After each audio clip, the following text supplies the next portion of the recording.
Bonjour à, à toutes les personnes qui vont se joindre à moi pour ce direct live que j'ai estimé nécessaire.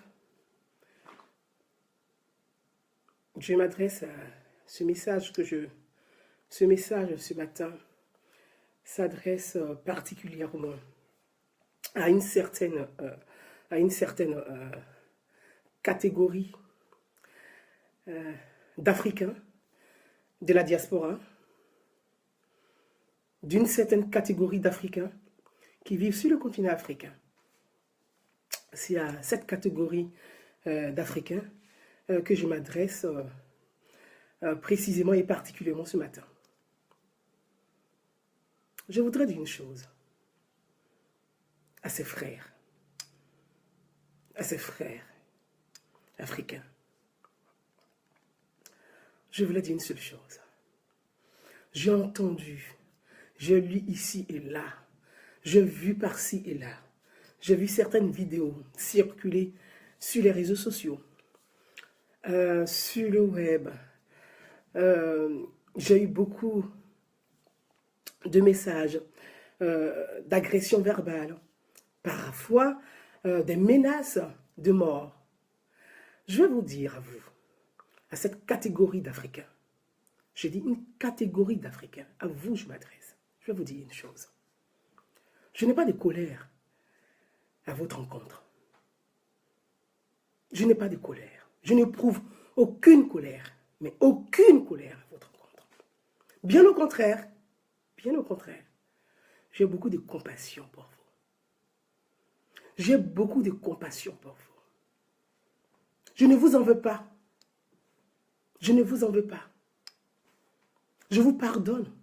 Oui, je vous pardonne. On ne se fâche jamais contre un ignorant. Un ignorant, on ne se fâche pas contre un ignorant. On peut que pardonner celui qui est dans l'obscurité pour l'aider à venir à la lumière. On n'en veut pas à une personne, à des personnes qui sont dans l'obscurité. Bien au contraire, on doit les aider à les ramener à la lumière. Pour cela, je n'éprouve aucune colère à votre rencontre. J'ai beaucoup de compassion pour vous. J'ai entendu des choses. J'ai entendu tellement d'injures. Des mots, mais des grossièretés, j'ai entendu. Une arrogance, mais une tornade d'injures de votre part. Mais mes frères africains, avez-vous honte d'être des Africains? Avez-vous honte d'être des Noirs? Avez-vous peur de votre continent? Avez-vous peur de votre continent? Avez-vous honte de ce continent? Avez-vous honte de ce berceau de l'humanité? Même si vous êtes français naturalisé, même si vous êtes américain, même si vous êtes anglais, diantre, vous avez des origines. Vous avez des origines.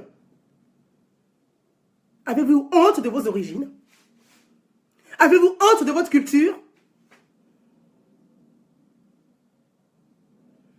Pourquoi vous complexez quand vous dites que vous êtes d'origine? Pourquoi ce complexe d'origine? Pourquoi avez-vous peur? Peur. Vous avez peur pourquoi?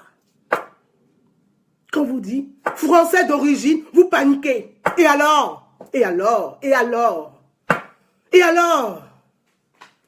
Vous n'êtes pas d'origine? Vous n'avez pas de pays d'origine? Vous n'avez pas un continent? Vous n'avez pas une civilisation? Vous n'avez pas une histoire? Vous voulez appartenir à ce progrès. C'est quoi un progrès? C'est quoi un progrès? Celui qui consiste à détruire votre civilisation. C'est quoi un progrès?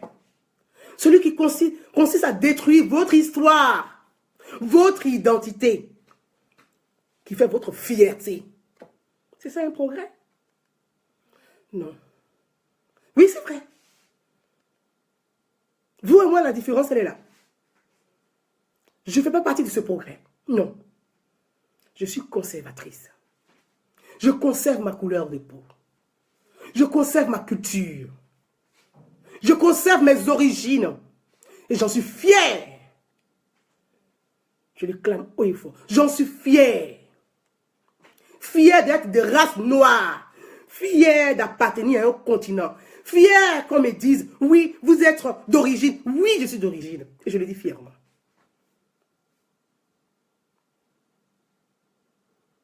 Je suis fière d'appartenir, d'être originaire de ces reines d'Afrique. Je suis juste fière d'être originaire de ce continent riche. Je suis fière d'être une descendante de ces reines d'Afrique. C'est parce que je sais d'où je viens, que je sais où je vais, que je choisis avec qui je marche. Celui qui a la même vision que moi. Oui, celui qui a le même rêve que moi. Celui qui rêve comme moi. Oui. Vous pouvez m'insulter. Je ne vous en voudrais pas pour ça. On n'en veut pas à un ignorant. On n'en veut pas à un ignorant. On ne peut pas en vouloir des ignorants. Non. Je vous pardonne, mes frères. Regardez votre situation dans la diaspora. Regardez notre vie dans la diaspora. La diaspora africaine qui doit être l'éclaireur, être la lumière de nos dirigeants africains. La diaspora africaine qui doit être la boussole de cette jeunesse africaine. On doit être capable de dire à la jeunesse qui est restée sur le continent qu'ici, il n'y a plus rien à gagner. On doit être capable de dire à la jeunesse africaine qu'ils ont tout à construire sur le continent. C'est notre devoir. Parce que nous avons échoué. Nous avons échoué. Pourquoi voulons-nous encourager notre jeunesse à échouer comme nous? Quel égoïste. Quel égoïsme. Pourquoi? Pourquoi? Nous avons échoué. Quelle est notre vie sociale? Quelle est notre vie familiale? Qu'est-ce que nous avons apporté à l'Afrique?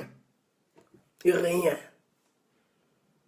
Parce que nous ne prenons pas de recul sur nos émotions et sur notre idéologie.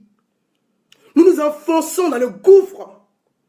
Pourvu qu'on continue de se noyer, mais on continue toujours de se noyer. Et au passage, on balaie l'Afrique. Au passage, on balaie notre culture. Au passage, on élimine la jeunesse. Pour laisser quoi? Une Afrique vide. Vide sans histoire, sans culture, sans sa jeunesse. Oui, nous n'avons pas le même combat, vous et moi. Nous n'avons pas le même combat, vous et moi. Oui, et je l'assume. Un combat est spirituel. Un combat est spirituel. C'est une vision. Où je vais, avec qui je vais, et comment je vais y aller. Pourquoi je dois réussir? Parce que je suis connecté à l'Afrique. J'ai entendu des choses, d'autres, des calomnies dans tous les sens. Mais dis à moi,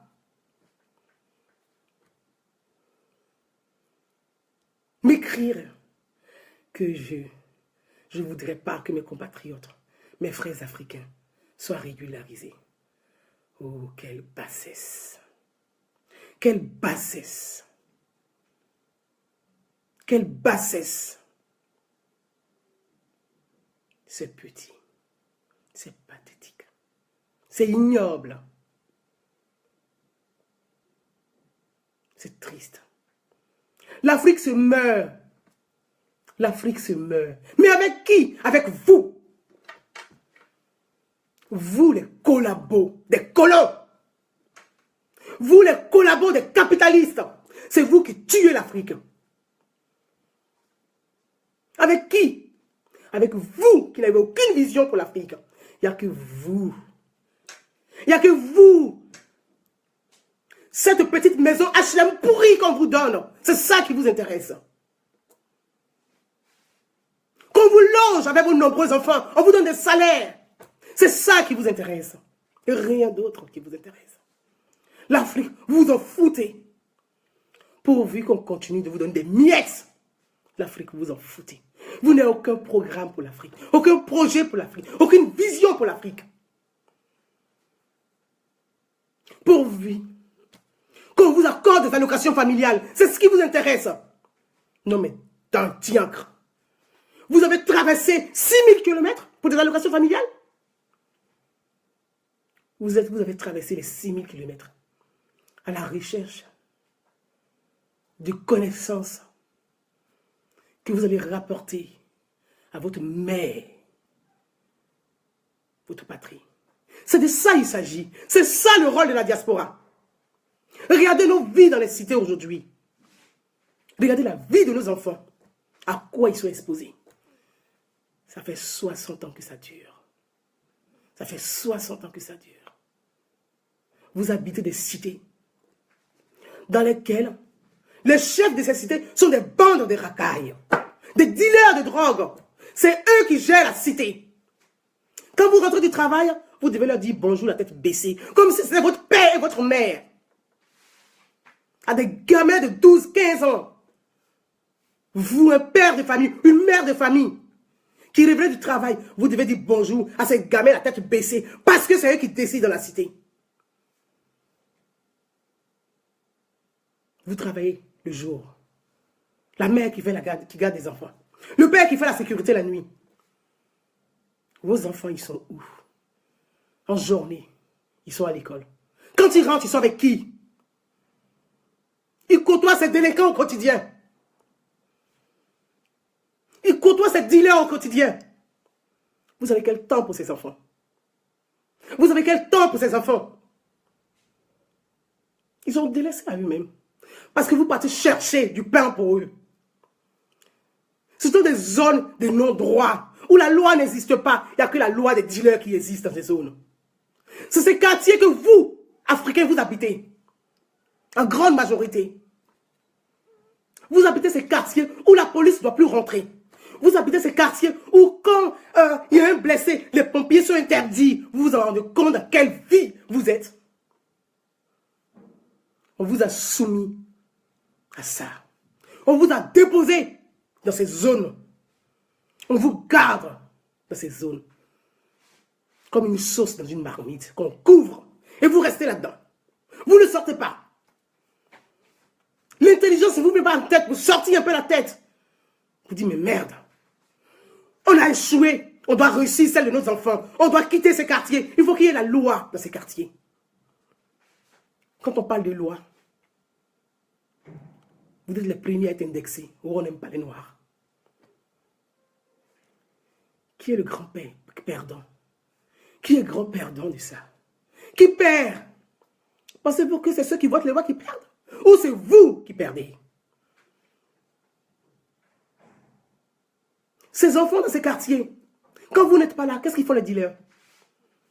Ils ont besoin de guetteurs.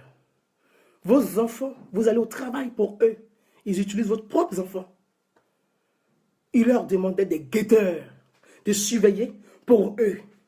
Quand l'enfant refuse, mais il est menacé de mort. Et il a le devoir de ne rien dire à ses parents. L'enfant est en grande souffrance. Il apprend la délinquance sur vos yeux. Et vous ne savez pas. Parce que la loi n'existe pas dans ces quartiers. Qui perd? C'est vous et vos enfants. La loi, elle est pour tous. Mais puisque la loi n'existe pas là, qui perd? C'est vous et vos enfants. Votre mari, qui fait la sécurité, donc il ouvre le magasin à 7 heures, il rentre chez lui à 23 heures. Qu'est-ce qui se passe? Il n'a que sa petite voiture qu'il a achetée pas très chère en Allemagne quelque part, qui est son seul moyen de transport parce qu'il rentre tard et qu'il part tôt. Il a besoin de cette voiture. Pour rentrer même dans ce quartier, il va vous appeler d'abord pour vous dire, regarde en bas si les petits sont là. Non mais vous en rendez compte? Des voyous qui doivent diriger la vie de toute une communauté. Il gare sa voiture, il monte chez lui, il a besoin de la voiture le matin pour aller au travail. Il redescend, la voiture est brûlée, elle est cassée. Ce pauvre monsieur, il sait très bien qui a brûlé sa voiture. Il sait qui l'a cassée. Il ne peut pas dénoncer. Parce que s'il dénonce, il a des représailles de cette délinquance. J'observe en France depuis des années. Quand cette délinquance est touchée, les Africains SOS Racistes sortent dans les rues pour les défendre. Quand est-ce que nous allons dénoncer ces imbéciles qui détruisent la communauté africaine? Parce qu'ils salissent l'image de cette communauté. Chaque fois que nous passons notre temps à défendre ces groupuscules qui brûlent, qui cassent, nous salissons davantage notre image. Mes amis, mes frères africains, oui c'est vrai, nous n'avons pas le même combat. Nous n'avons pas la même vision de la société. Nous n'avons pas le même regard.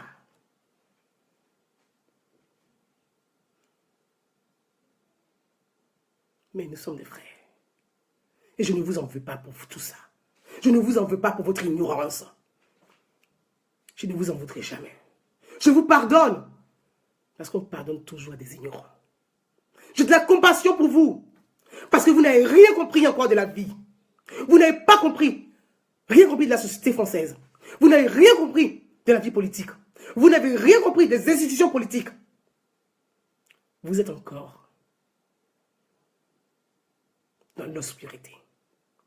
C'est comme des personnes qu'on enferme dans une marmite. La marmite chauffe, on couvre la marmite, on pose la main. On vous dit ne sortez pas de la marmite, non restez dans la marmite, tout va bien. Mais vous avez chaud dans cette marmite. Celui qui vous demande de rester dans la marmite, il est à l'extérieur de la marmite. Et il vous demande de rester dans la marmite. Parce que dehors, il y a des gens qui n'aiment pas les noirs. Ils risquent de vous bouffer. Restez au chaud, restez dans la chaleur. Brûlez, cramez dans la marmite, c'est pas grave. Restez. Parce que si vous ouvrez les yeux, oh là là, les loups vont vous prendre. Pourquoi eux, ils sont à l'extérieur? Ils ne sont pas dans la marmite avec vous. Parce qu'ils seraient tellement intelligents que vous serez des couillons.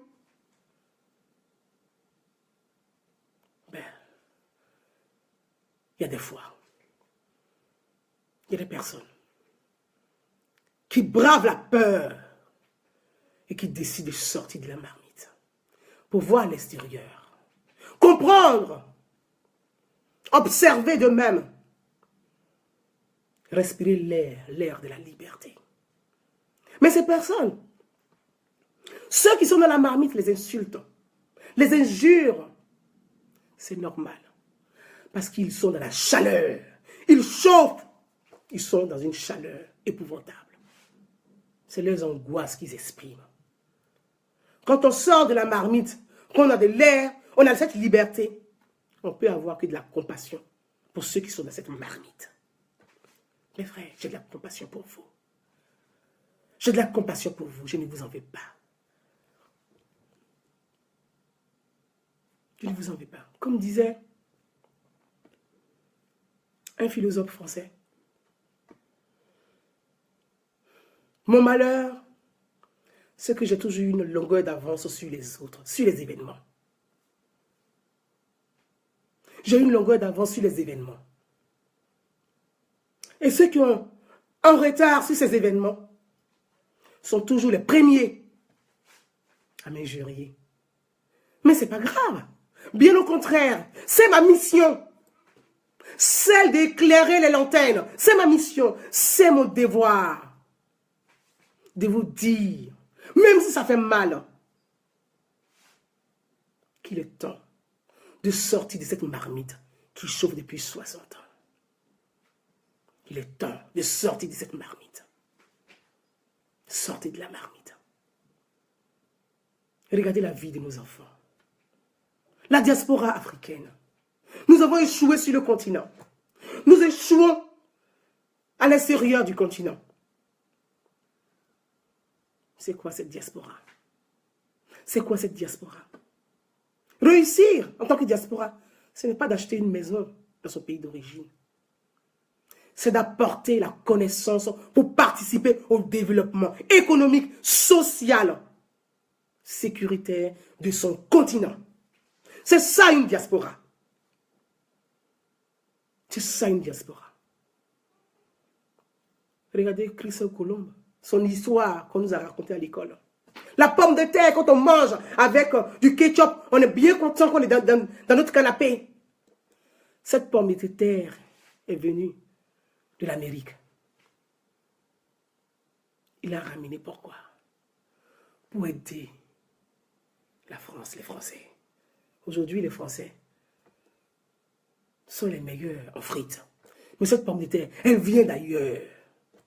À chaque Africain que nous sommes, la question qu'on devrait se poser, c'est qu'est-ce qu'on peut apporter au continent africain? Mon séjour, oui, parce que c'est un séjour ici. Nous venons d'un continent, nous avons des origines. On vient de quelque part. Qu'est-ce que nous pouvons apporter à notre pays? Qu'est-ce que nous pouvons apporter en tant que diaspora à notre continent? C'est ça le rôle de la diaspora. C'est ça notre devoir en tant que diaspora. Comment nous pouvons aider la jeunesse africaine sur le continent? C'est ça notre devoir. Savez-vous combien de millions de jeunes Africains sont restés en mer? Savez-vous combien de millions de jeunes Africains sont restés en mer? On avoisine les 10 millions. 10 millions de jeunes Africains. 10 millions de sa jeunesse restés en mer. Un continent. Un continent. Il reste quoi? Quand on parle d'immigration, vous êtes les premiers. Vous pensez que vous êtes les seuls immigrés dans ce pays? Vous pensez que vous êtes les seuls immigrés dans ce pays? Quand on parle d'immigration, oh, c'est nous les Noirs. Mais attendez. Vous savez combien d'immigrés il y a dans ce pays? Des Espagnols, des Italiens, des Polonais, des Portugais, des Russes.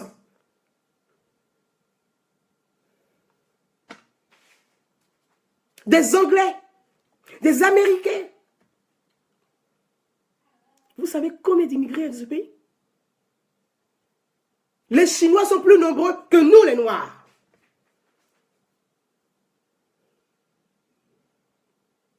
Les Chinois sont plus nombreux que nous les Noirs. Les Chinois sont plus nombreux que nous les Noirs.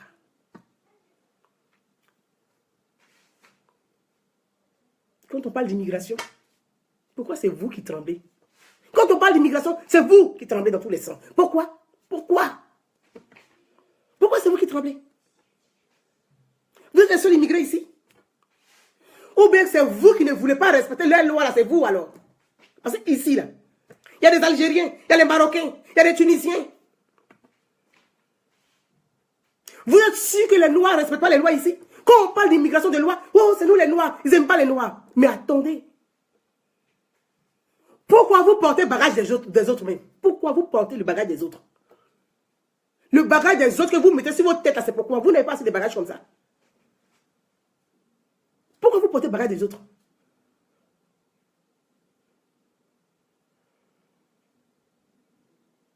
Pourquoi? On parle d'immigration, vous êtes le premier à crier. Vous êtes le seul ici immigré en France ici. Le noir sait s'intégrer plus que les autres. Mais tellement que vous êtes agité dans tous les sens, c'est vous qu'on voit. Vous êtes tellement agité que c'est vous qu'on voit. Vous êtes sûr que c'est vous qui ne respectez pas les lois ici, dans ce pays-là? Dans les immeubles que vous voyez là, dans les cités-là, c'est vous les Noirs qui ne respectez pas les lois? Vous êtes sûr? Est-ce que c'est vous qui ne respectez pas les lois? On sait qu'ils respectent la loi dans ce pays-là. Mais comme il est affairé, vous êtes partout. Vous voulez vous faire remarquer, forcer dans le mauvais sens. Les autres sont assis, hein? Mais c'est vous toujours. C'est quoi? C'est quoi? Mais attendez. Quand tu payes 5 000 € pour venir ici, tu ne veux pas pour foutre le bordel? Si c'est pour payer 5 000 € pour venir ici, reste chez toi. Vous avez vu nos jeunes aujourd'hui? Nos mamans vendent Bofloto des beignets. Elle donne 2 millions à son enfant. Une mère qui vend des beignets en Afrique. Elle réussit à économiser 2 millions pour son fils. Elle donne à son fils pour qu'il aille à l'aventure. Si nous, en tant que diaspora, on prenait notre responsabilité d'expliquer, de sensibiliser la jeunesse africaine à la réalité ici, pensez-vous que les jeunes vont mourir en mer? Si nous, en tant que diaspora, on prenait notre responsabilité pour expliquer à cette jeunesse de la réalité ici en Occident, pensez-vous que les jeunes vont mourir en mer, vont risquer leur vie en mer, vont aller acheter leur mort? Parce qu'on a échoué encore en tant que diaspora. On continue de mentir. On est encore dans l'obscurité. Donc on enferme cette jeunesse qui rêve de réussir dans l'obscurité. Tu vas à des conférences, ils se disent intellectuels, avec les mêmes manteaux et les sacs à main. Ils se promènent dans tous les sens. Ils n'ont rien à raconter. Ils n'ont rien à proposer à la jeunesse africaine. Organiser des colloques, des conférences pour expliquer la réalité. Aujourd'hui, avec les réseaux sociaux, les jeunes sont connectés à Internet. Décrire la réalité ici pour encourager nos jeunes. Au lieu de prendre les 2 millions de leur maman qui vend des beignets, avec 2 millions, si ta mère vend Bofloto, qu'elle te donne 2 millions, mais avec 2 millions, tu peux faire mieux que ta mère. Sur le continent. Si tu as envie de venir en France, dans 5 ans, mais tu seras en France. En tant que touriste. Ça, c'est une fierté pour l'Afrique. Ça, c'est une fierté pour l'Afrique. Regardez les Chinois, quand ils arrivent sur les Champs-Élysées. Mais ce sont des paysans. Ils ont des plantations de champs de riz. Ces Chinois-là qui arrivent ici pour faire des magasins, des grands magasins. Ils sont menés des sacrifices chez eux. Le plaisir de voyager, ils voyagent avec leurs sous, avec la fierté. Ils sont respectés. Quand ils arrivent à l'aéroport, ils sont accueillis. Souvent, les ministres se déplacent pour aller les saluer en groupe. Parce qu'ils rentrent avec l'argent. Parce qu'ils sont importants. Ils font bouger l'économie. On les respecte. Nous, les nôtres, ils sont remplis dans les bateaux. Ils sont remplis, entassés dans les bateaux. Arrivés au large, en plein milieu de la mer, paf, on lâche le bateau. Est-ce que derrière ces voyages en mer, derrière ces bateaux, parce que tant qu'un grand bateau ne vous voit pas, mais vous mourrez en mer, qu'est-ce qui se passe derrière? Il y a un réel trafic d'organes humains. Personne n'en parle. Il y a un réel trafic d'organes humains. Personne n'en parle. Ta mère qui a souffert dans le quartier, qui est restée au chaud, a grillé des beignets pour te donner 2 millions. C'est devenu en mer quand tu retires les reins, les yeux, le cœur. Le cœur de ta mère. J'ai mal. Moi, j'ai mal. Moi, j'ai mal. Oui, vous et moi, on n'a pas le même combat. On n'a pas le même combat. J'ai mal et j'en souffre. J'ai mal. Cette jeunesse devrait rester sur le continent. Le continent s'appauvrit humainement et financièrement. La Chine prend tous ces prisonniers qu'elle emmène sur le continent. La Chine achète des terres pour cultiver sur le continent. La Chine fabrique de la ticket. La Chine fabrique du miondo. La Chine fabrique du chikwon. Dieu. La jeunesse africaine fabrique quoi? Elle meurt en mer. Parce que nous, en tant que diaspora, nous avons failli. Nous avons failli à une mission. Nous avons failli à une mission. Nous sommes en quelque sorte complices de ce massacre humain. Parce que nous ne disons pas la vérité à cette jeunesse. Nous leur mentons au quotidien. La réalité, il n'y a plus rien à construire en Europe. Il n'y a plus rien à construire en France. Tout est à construire en Afrique. La richesse est sur le continent. Si le continent se vide de sa jeunesse, la Chine réussira sur le continent et nous, nulle part ailleurs. On aurait tout perdu. Tout perdu. Notre histoire, notre culture, notre identité, tout disparaît. On nous parle de libre-échange, de fermeture des frontières. Oh, ça fait peur, la fermeture des frontières. La fermeture des frontières fait peur. Aujourd'hui, regardez sur le continent le nombre de morts AVC. Parce que les Chinois vous ramènent quoi? Des granules de caoutchouc qu'ils appellent le riz et que vous mangez, qui bouchent vos artères, des caillots de sang. L'air ne remonte plus au cerveau. Les Ivoiriens meurent d'AVC. Les Africains meurent d'AVC. Parce que les frontières ne sont pas contrôlées. La Chine fait rentrer tout et n'importe quoi sur le continent. Du poulet à caoutchouc. Des médicaments, on n'en parle même pas. Parce que les frontières ne sont pas contrôlées. Parce que c'est l'ouverture des frontières.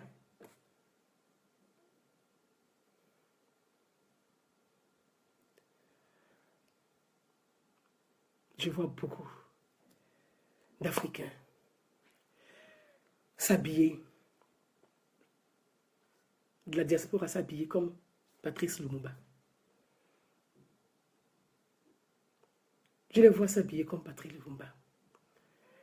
Mais ils n'ont pas l'esprit de Lumumba.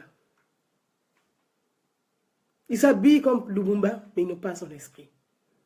Lumumba était un nationaliste, un patriote. Lumumba était un patriote. Quand tu parles de Lumumba et son esprit, alors tais-toi si tu ne peux pas. Quand tu parles de Lumumba et son esprit, ou tu te tais. Parce que Lumumba, c'est l'esprit. Ce n'est pas que des slogans. Je vois des gens parler de Thomas Sankara. Vous parlez de Thomas Sankara. Sankara. Thomas Sankara. C'est l'esprit. Quand tu prononces le nom de Sankara, que tu ne poses pas les actes comme Sankara, que tu n'as pas le rêve de Sankara, tais-toi. Ne prononce plus jamais son nom. Ne salis pas sa mémoire. Oui, nous sommes tous des esclaves, vous et moi. Vous, mes frères, et moi, nous sommes tous des esclaves. Nous sommes tous des esclaves, vous et moi, et j'en souffre. À la différence, je suis l'esclave des champs, et vous, esclave des salons. Je suis cet esclave des champs, et j'en suis fier. Vous, esclave des salons, toujours lécher l'os des maîtres. Léchez le carreau de vos maîtres. Moi, non. Je suis l'esclave des champs. Oui. Ceux qui hurlent la liberté. Ceux qui hurlent la liberté. Qui étaient menottés. Et qui ont réussi à se battre seuls contre tous. À se battre seuls contre le capitalisme. À se battre seuls contre la finance. Pour avoir cette liberté à laquelle vous vous référez aujourd'hui. Pour avoir cette liberté.